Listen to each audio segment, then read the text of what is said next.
বিসমিল্লাহির রহমানির রহিম।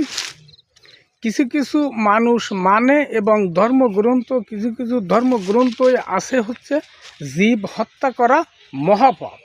এখন এই জীব হত্যা করা যদি মহাপাপ হয়, তা গাছ হত্যা করলে দ্বিগুণ শাস্তি হওয়া উচিত। তাগো গাছও হত্যা করতে হয় না, এইটে তাই বলা উচিত।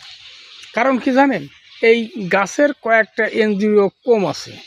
যেমন গাছ কথা বলতে পারে না, চলাফেরা করতে পারে না, ব্যথা অনুভব করে না, এই যে ধরনের জন্য, সেই জন্য গাছ হত্যা করা কালাম মহা গুনাহ হয় ওগো মধ্যে।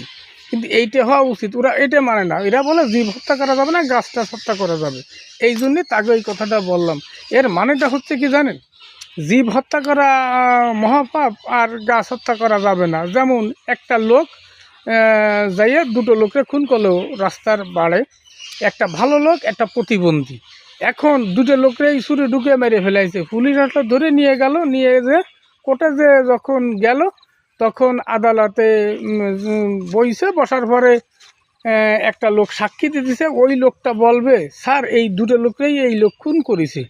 তা স্যার ওই লোকটা হচ্ছে প্রতিবন্ধী, একজন অসুস্থ, এই লোকরা খুন করেছে, স্যার শাস্তিটা বেশি দেন। এখন সবাই দেখবে হ্যাঁ হ্যাঁ এ প্রতিবন্ধী লোকটারও খুন করেছে, এই জন্যই এর শাস্তিটা বেশি হওয়া উচিত, এবং সবাই সাই কলাম। তা ওই যদি সাই এবং ম্যাজিস্ট্রেটও কলাম, ওই রায়টা দেওয়ার সময় মনে হয় একটু বিবেচনা করে ওই প্রতিবন্ধী লোকটাকে খুন করার কারণে।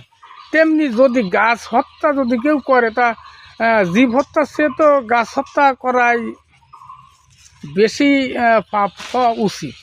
কথাটা ভালো হলে কথাটা মিলিয়ে দেখেন। আল্লাহ হাফেজ।